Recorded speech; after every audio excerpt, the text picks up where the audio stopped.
Yeah, baby. Let's fucking go. Let's start it up. All right. Got a little incense going, little smelly candles. Nice. Smell fucking good, man. It's vanilla or some shit. Good evening, bro. How Good you evening. doing? I'm doing well, bro. Nice. It's a nice space you got here, man. Yeah, man. Yeah, not too bad. A little bit of things from everywhere, Yeah, cool. all Cool. around the globe. So I was asked to describe you the other day by a friend. I had trouble with it. I had to think about it at first. I was like, how do I describe Caina Mendes, one of my oldest friends? I described you as a storyteller and someone that lives truthfully and uniquely to yourself. Okay. Why would you say that? I think it's pretty accurate, but I feel like you'd have a better answer than me. That's nice to hear, first of all. But yeah, how would I describe myself? I think actually, it's really interesting because yesterday night I had a conversation with my dad. I talked to my dad on the phone for 2 hours, and he actually said something that was super similar. He said, son, I'm really proud of you. I'm not proud because I don't have high expectations of you. I'm proud because out of everyone I've met on the planet, you have this innate ability to be super present and in the moment wherever you are. Yeah, it felt good to hear that from him. So I guess to answer the question, yeah, I do feel like I'm a very present person. So I can kind of unlock parts of myself that I feel are the real me, the raw me, and bring it to the surface. And yeah, I've had so many experiences in the world that has helped me and guided me to that conclusion. Of course, 1 year in Brazil, South America last year. Yeah, 1 year in Brazil. Yeah, I mean, like a lot of very diverse upbringing. You know, it has formed me into who I am, and I mean that was just a little add-on.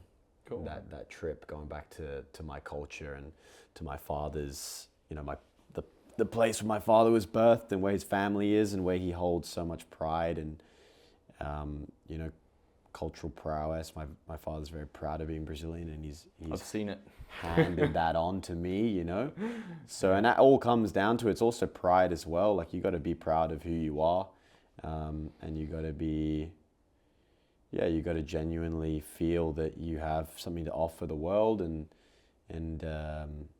perspectives. And I feel that that's just how I like to carry myself. That's when I feel the best, is when yeah. Cool. So, like, I guess you touched on something at the start of that answer, and you said that you're very present. Obviously, you're in sales. Your mum's a psychologist, not a psychiatrist, right? Psychologist, yeah, psychotherapist. Yeah. So obviously, you've kind of grown up as well in a place, Ocean Shores, Mullumbimby, that's super, I'd say, quote unquote, aware and more present than most places around Australia. Yeah. So it's kind of cool to see, you describe yourself as that, and also for me to see the roots. I've grown up here also as well. Mm. And so I do understand it. But I guess something that I wanted to briefly touch on is, like, when we chat, when we link up, we chat, we kind of talk like this about alchemy and presence and awareness freely. So now we're just kind of filming it and doing as we normally would. Right. But I want to touch on what you think mental alchemy is. Good question. Take your time. Good question. It's open to anyone. It's hard to answer too. Yeah. My experience with mental alchemy, I mean, I've come across the actual written word in books and literature, and I've heard people talk about it in podcasts and people I respect.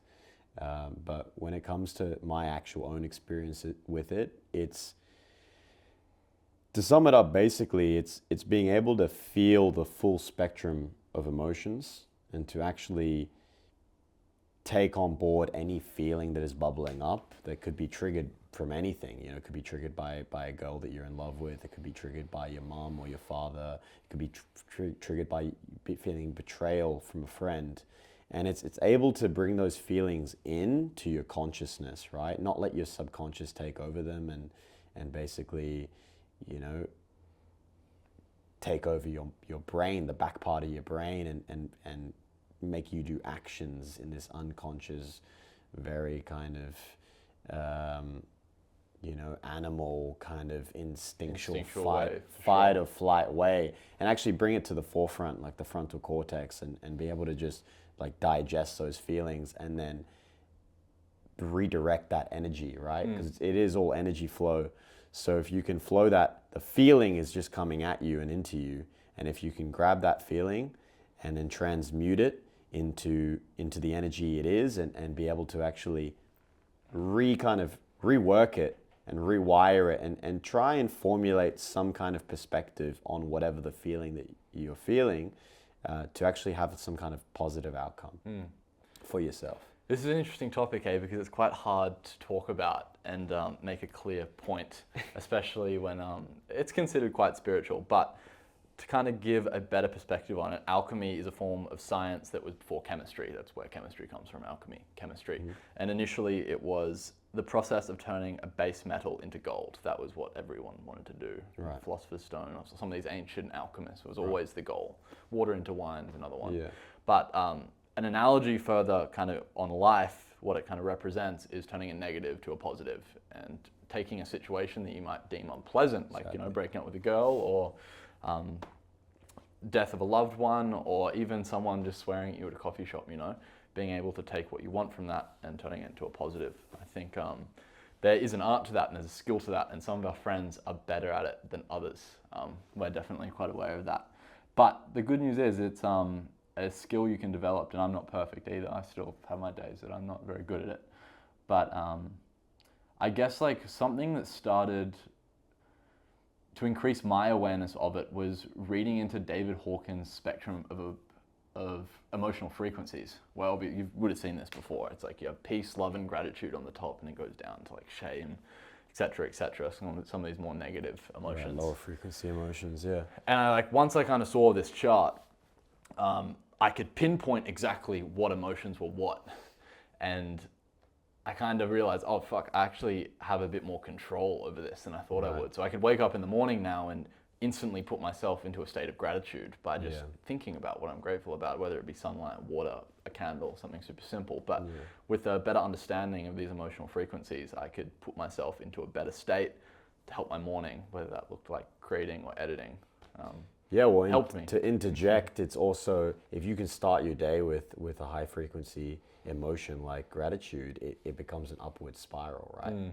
So it spirals upwards, and that is the exact way that I would look at even some of the darker, more negative thoughts and feelings you have, like jealousy or lust, and if you can change your perspective on why and the purpose of the feeling.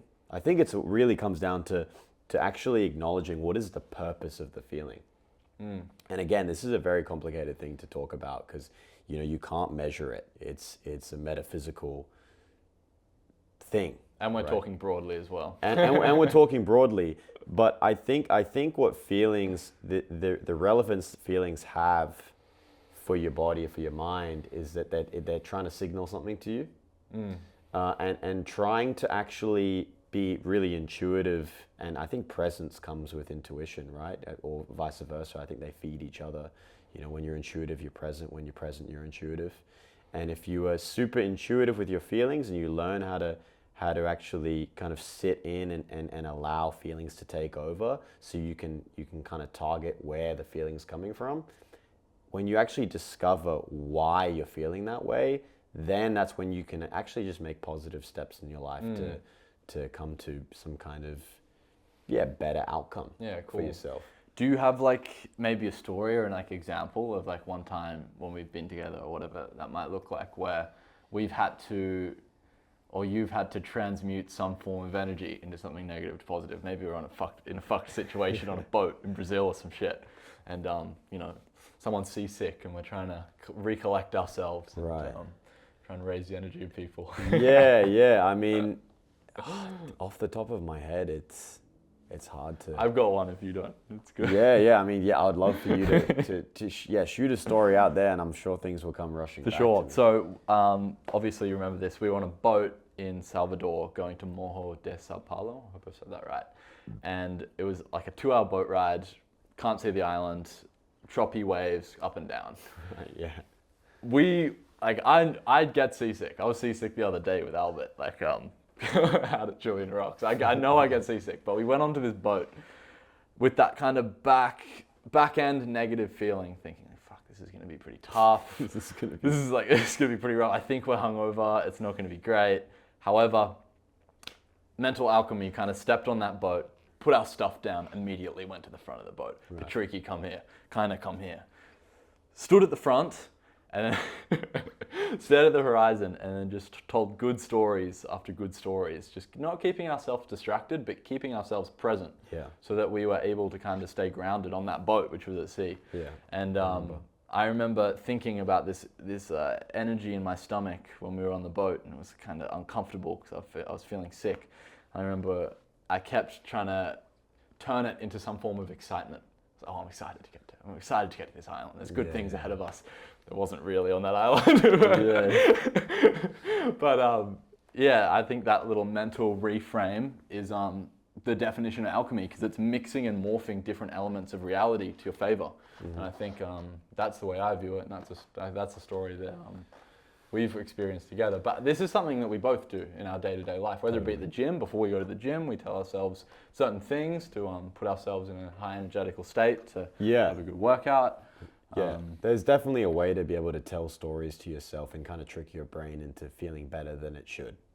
And yeah, I feel like there's many times that I could pinpoint that has been a very important skill for me to master, to actually be able to get through certain moments in my life. It's like self-hypnosis. Yeah, self-hypnosis for sure. Yeah, it's a little bit delusional, but I mean, it's a good delusion. Every delusion is sometimes pretty good. It's great. I mean, it reminds me of like it's like me and I broke my toe 2.5 months ago. I broke my toe in April, and so I've been getting back into running, getting back into playing football, and I have this friend who's very quick on the field. His name's Ziggy, and me and him have just been bantering back and forth and being like, I could beat you in a sprint even if my toe is broken.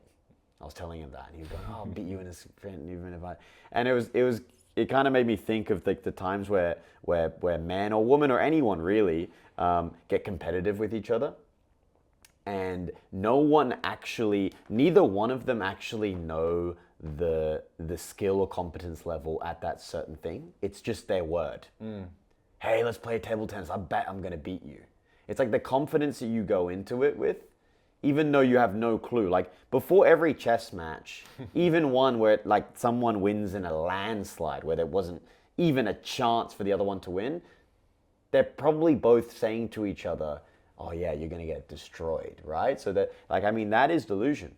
That is literally delusion. If you're facing someone in a competitive arena and you don't even know their level of competence, but you're still going in with, I'm winning this. You've lost the battle. And you know what I mean? So, I mean, that I think that kind of covers the same concept.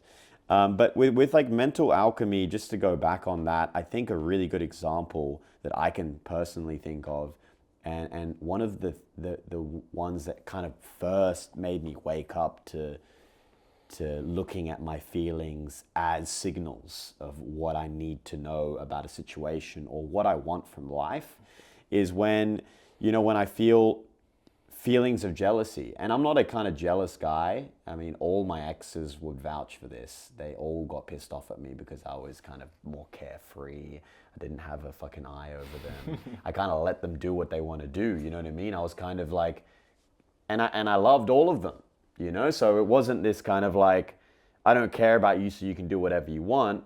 I actually did care of them, but I did actually have trust in their love for me as well, to a certain point, where they didn't have to, I didn't have to be on their case all the time, because I kind of trusted them, right? And I trusted their love in me as well.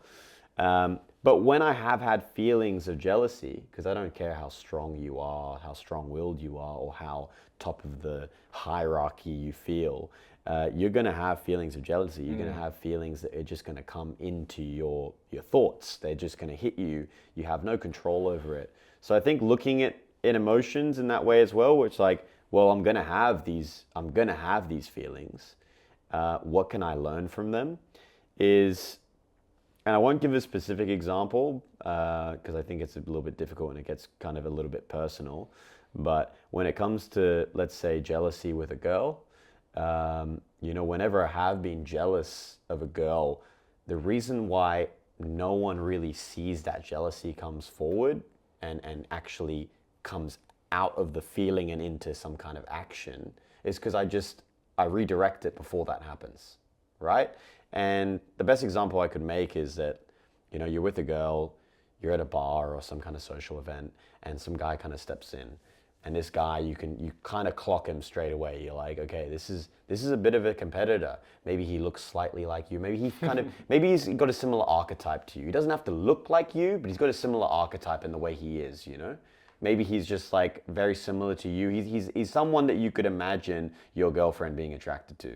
And maybe he has slightly some characteristics that even go above and beyond your skill level. The easiest way, and I know you want to interject. And that stirs up some resentment. It stirs up some resentment, it's just a feeling, right? It comes into your brain. You have to process that, and the worst way that can come out and express itself is if you actually show the world, the amount of energy, force, and feeling you have towards this person. Right? And it coming out in a negative way by maybe putting them down straight away as soon as you meet them, or trying to be passive aggressive, or try to big up them, big brother them. I don't allow those kind of feelings to come forward. What do you think the best way to output that is in that situation? Okay, well, for me, first of all, I would try and ask myself questions. I think that's very important, to ask yourself questions all the time. Why you're feeling a certain way, because you got your conscious mind and your subconscious, so they're always playing tricks on you, and you need to basically take control in those emotional moments. And I think asking questions is the best way for me personally to take control of any situation. And a question like I would ask myself in that situation is like, hey, why do you feel so strongly towards this person?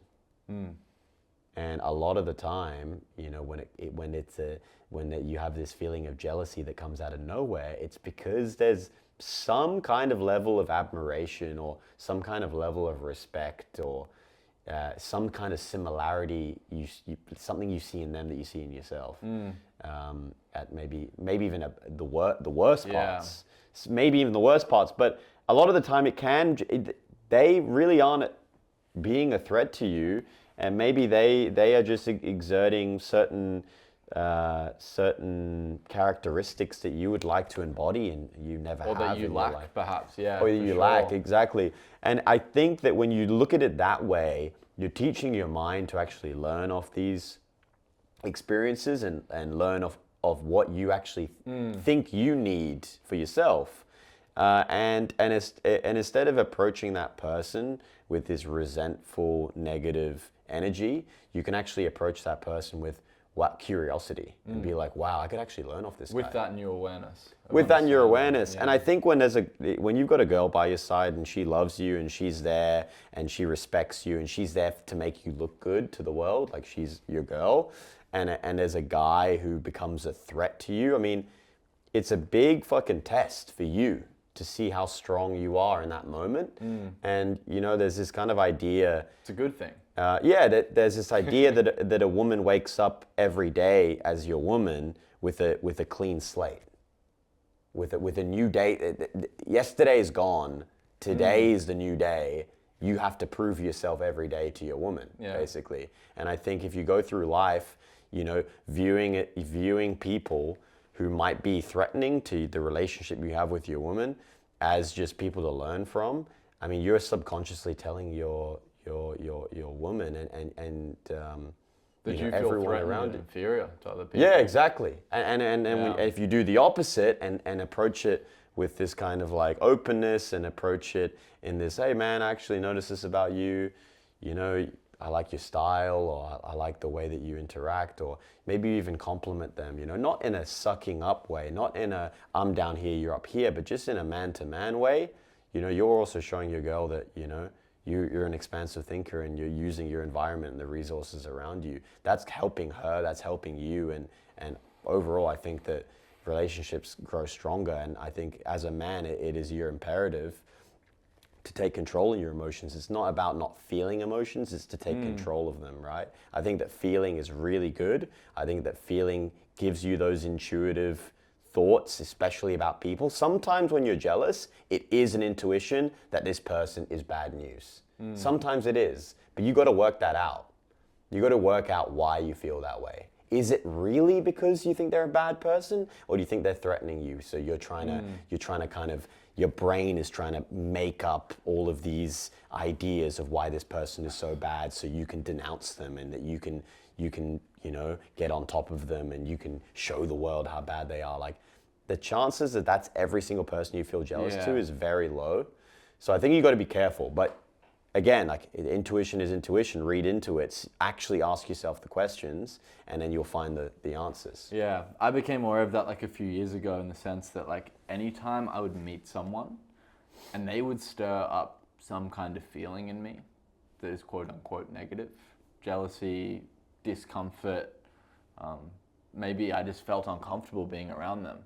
It was a huge reflection of like something within me that I was either lacking, or perhaps I felt a certain way towards them. And it was gave me the opportunity every time that I met someone new that kind of encouraged these feelings to be unfold these layers and kind of figure out what was within me that perhaps I resented. And that's actually a very eye-opening thing, because it revealed a lot about myself and kind of gave me a lot of direction, and it was a bit of a guide of where I needed to go. It's like that quote, like, the thing you want most is where you least want to look. And it was kind of shining a light on some parts of me that perhaps had been in the dark for a long time. Yeah, for sure. I mean, yeah, it does shine a light on some kind of lever that you can pull and take action on, right? So I think that is the idea I'm trying to get at of kind of redirecting energy, where energy, we all know, can't be created or destroyed.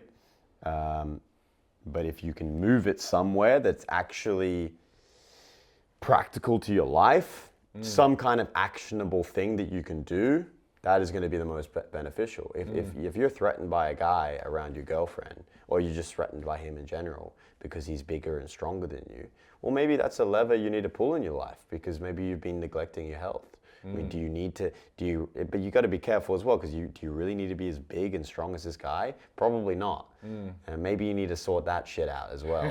But that there are things that naturally draw us into people, and it can draw us in negatively and positively. It's like this idea, my father mentioned this the other day when I was on the phone to him. He said in Brazil, the politicians, they say, good news or bad news, just talk about me. And this idea is that when people go to the voting booth, regardless if they feel super emotionally negative towards a certain politician or superly positively connected to a politician, they only think of the name of the person they're most passionate about when they actually go to the voting booth and they don't really know anyone. They go, oh, Trump, but I hate him. But why do I hate him? Sometimes they end up voting him, man. So it's this really interesting thing where it's like the amount of energy you put into a person is also reflecting, how, like, where your desires are as well. I find that with a lot of the girls that I've dated, I really disliked them when I first met them. I feel like that with a lot of friends I have as well. Not all of them, but some of them. And it's kind of this polarity swing where it's like it's just a strong emotion. It's so close. Love and like are so close to each other. Love and hate as well. And love and love and hate is what I was trying to get at. They're so close on the pyramid of emotions that it's such a small redirection of energy that can turn love into hate and vice versa. The Kybalion says they're actually the same, and they just differ in degree. Exactly. They just differ in degree. I mean, I think that in itself, the idea of that things are on a spectrum and in flux and on basically a plane, on a degree of a plane, is super interesting. It's a super interesting concept, and I actually think about that quite often, because it just kind of it makes you let go of like right and wrong. It makes you let go of all of these like very static interpretations of life, because like life is always in flux. It's always moving. It's too fast for any interpretation, static kind of, very boxed in idea of what it is. Yeah. It outlives and outmoves that immensely, right? And that happens in politics. That happens in that happens with. It's repeated in life. Yeah. In the world. Mm-hmm. That's why they're like 2,000, 3,000, 4,000 years old, these principles. Yeah. Nothing's changed really. Exactly. Yeah.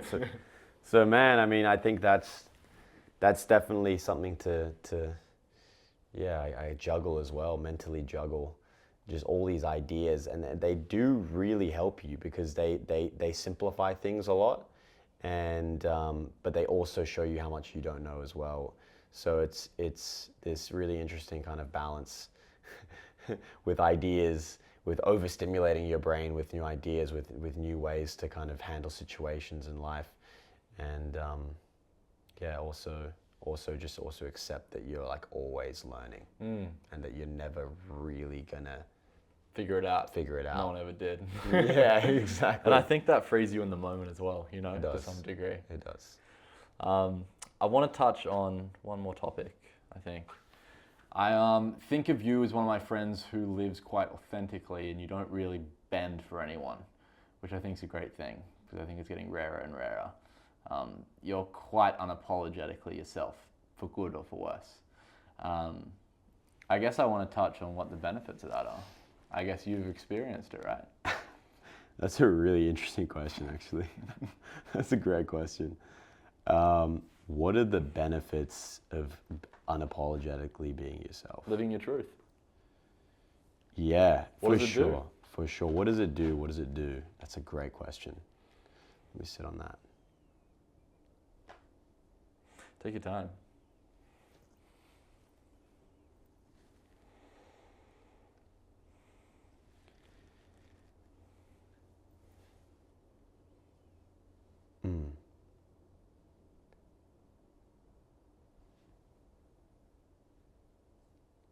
Yeah, it's interesting to think about that, because I honestly think that in my life, the things that have come to me very naturally has all kind of been because of my character and my charisma. And I think my charisma is, my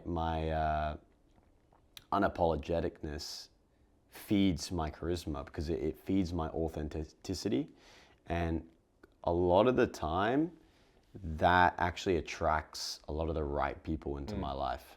Does it repel people? And it does repel. I think when you are really leaning into your nature and you're creating your own archetype as a man, as a woman, as a person, and you have your own kind of identity and archetype, which is basically, I mean, you create that by just pursuing the things that just naturally come to you, right? And when you have a strong archetype, yes, you're not going to have the whole slice of the pie of people that are going to like you. But the slice of the pie that does connect with you are going to connect with you much more passionately and deeply. For sure. And the energy is going to be stronger. So I like to think of it as like, if I was just like a boring kind of bit dull, muted, average kind of person, and I didn't step on as many toes as I do, and I don't kick up as much dust as I do, I could get maybe a lot more of the slice of the pie to like me. But not as passionately. But it wouldn't be passionate. Yeah, and it wouldn't sure. be unique. They wouldn't have strength. So I'd rather have the smallest fucking slice of the pie. I mean, I honestly accept that the slice of the pie is just my mom and my dad. That's the whole. If this pie in front of me is 7 billion people, I accept that the only 2 people that actually really love me are my mom and my father. Like, I accept that. So I like going into that going into social settings, going into workplaces, talking with your boss, talking with people who depend on you, talking to anyone really, even the parents of your girlfriend, or the parents of your best friend, or these kind of like stereotypically kind of tense environments where you have to kind of pretend you're mature and pretend you're this and that to kind of get the respect of people. Like I say fuck all that shit. I say fuck all that. I believe in just your natural spirit over everything, and that's going to bring and push away all the people it needs to. And I think that also commands a certain level of respect as well, because people respect you because they know that you're living your truth. Mm-hmm. Whether they consciously know that or not, I feel like people can sense it. And it also shows people that you don't need them. Right? It shows that you don't need them. Like, I don't need your validation. I don't need your respect. And I think it's good to also say that I wasn't always like this as well. And that I have had moments in my life during high school, during certain moments of weakness where, I do let other people get the better of me, and I'm not just this fucking unstoppable force that has always just been super himself and super, this is something that I've had to work on, and this is something that I've also struggled with. But I think that the overall picture of my life is that I have stayed true to my word, and I am for the most part very honorable, and that I honor myself and I honor my own beliefs, and I'm not scared to speak my mind and to speak my truth, and I don't really care who it threatens. I don't care who it pisses off. I trust in myself that I can deal with those situations when they come up.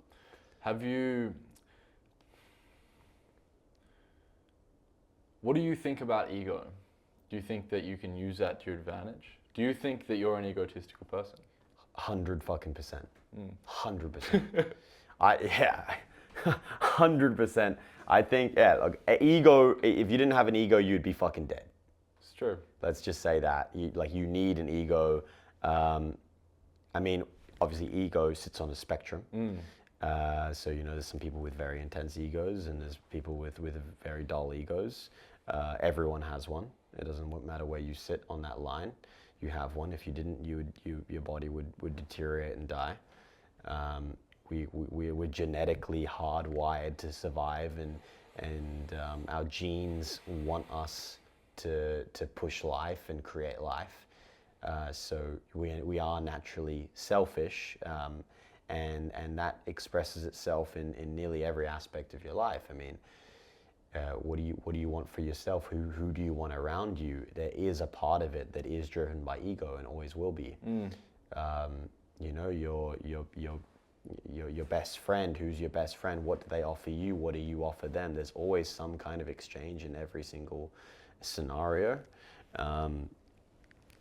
And I've used my ego in I think a very effective way to get things done.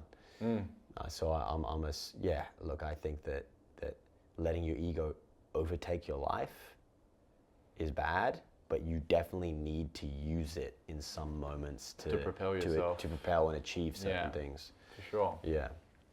But then again, like I'm really like I like also, being quite humble as well, and I think that being humble is also being a student.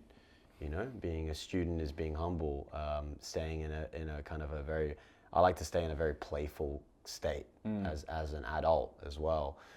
Just not losing that like kind of childlike elements of my character. I make stupid jokes. I make funny faces. I do silly things all the time, and that keeps me young, and it keeps me curious, and it keeps me inspired. And I feel like if you lose that child, that part of your character, that curiosity. It kills the curiosity, and it kind of dulls you and blunts your edge. For sure. When you kind of try to become, you come to this kind of mature, I'm above ego, I'm mature, I have my life together, I have my job. Like, I think that's like how you fucking fully dull yourself down and just like kill any edge you have. I like being a little bit cheeky. I like kind of knowing where I stand and where I have power and where I don't. Like I think you can play with that a little bit and Bounce around the edges, see bounce you out there, yeah, man. It just gives you energy. It gives you energy, and if you use that energy in the right way, you can achieve a lot of things, and you can bring a lot of like beautiful moments to people's lives, and bring a lot of positivity, right? People want to be around youthful energy. You know, they want to. For sure, man. Passionate, youthful energy. And I find that I think curiosity is like probably one of my best traits. I've always been very curious naturally, and I find like to adopt like a learner's mindset, combine it with your curiosity, you will approach problems in a whole new light. And especially if you can dissolve your ego enough as well. I feel like for me, like approaching new problems with childlike curiosity, you do have to some extent melt your ego a little bit, because you got to go back to the bottom of the fucking rung. You know what I mean? Whatever that skill that might look like, whether it's taking videos or playing basketball or going to the gym, there's always something that you'll be at the very bottom at. But your ability to climb that ladder will be measured by your ability to adopt a learner's mindset, be curious, to take on new information as much as possible. Because you're asking questions, you want to know what is, you know? And I think that's a skill as well that you can develop and be a bit more aware of. It's definitely something that I'm a big proponent of. Sweet ass. Cool, man. Like that. Well, I kind of want to play some Catan. Let's fucking do it. Should we wrap it up? Yeah, let's wrap it up. Man, good stuff, bro. Good fucking talk. It's fun, Cheers, man. Wow, you can see how you could get so much better at that shit. For sure, hey. Man, wow. For sure. That's an interesting. It's funny, eh? I've never done anything like. Well, I have actually.